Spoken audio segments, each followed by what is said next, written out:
Moving on to the final, code enforcement officer.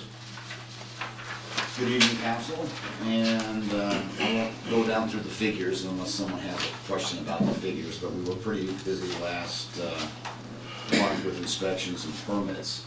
Some good news, as you all know, the La Vida Italian restaurant is now open and doing well.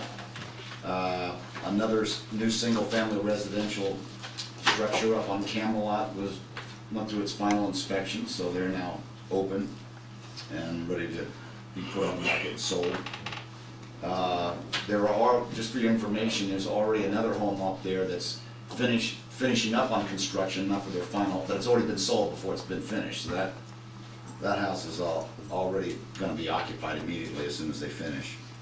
Rosewood subdivision, that's Mr. Gartrell's subdivision across the river.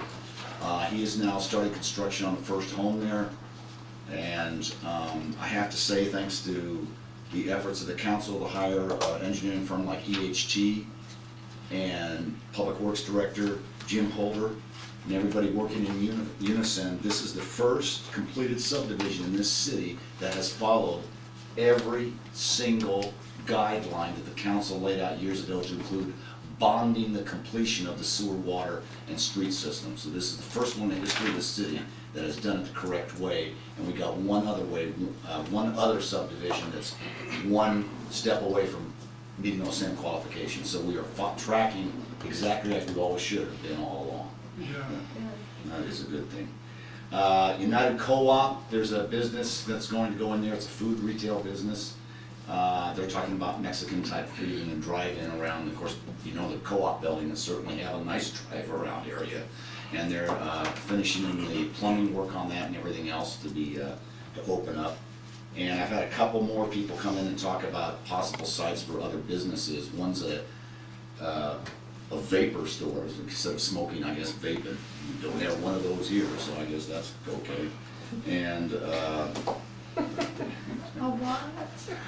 a vaping store, you know, those people that vape instead of electronic cigarette. Electronic cigarettes. I guess is the appropriate way to go, you know.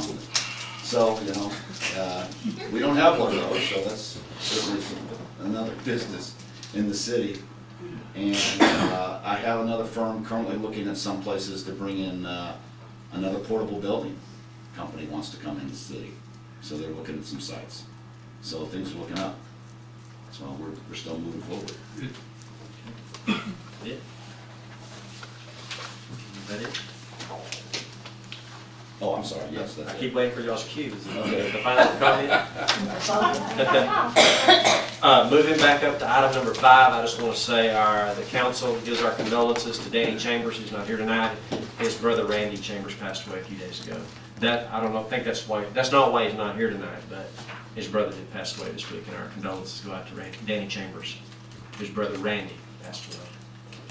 Moving on to item number 7, executive session. The City Council reserves the right to meet in a closed session on any of the following items should the need arise, and if applicable, pursuant to authorization by Texas Government Code. Section 551.071, consultation with attorney.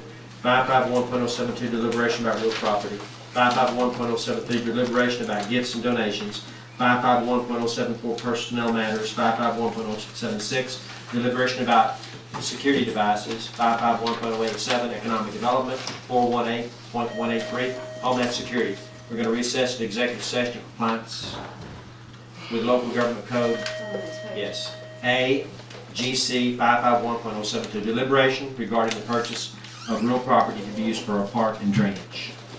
And at this time, we'll be going into executive session.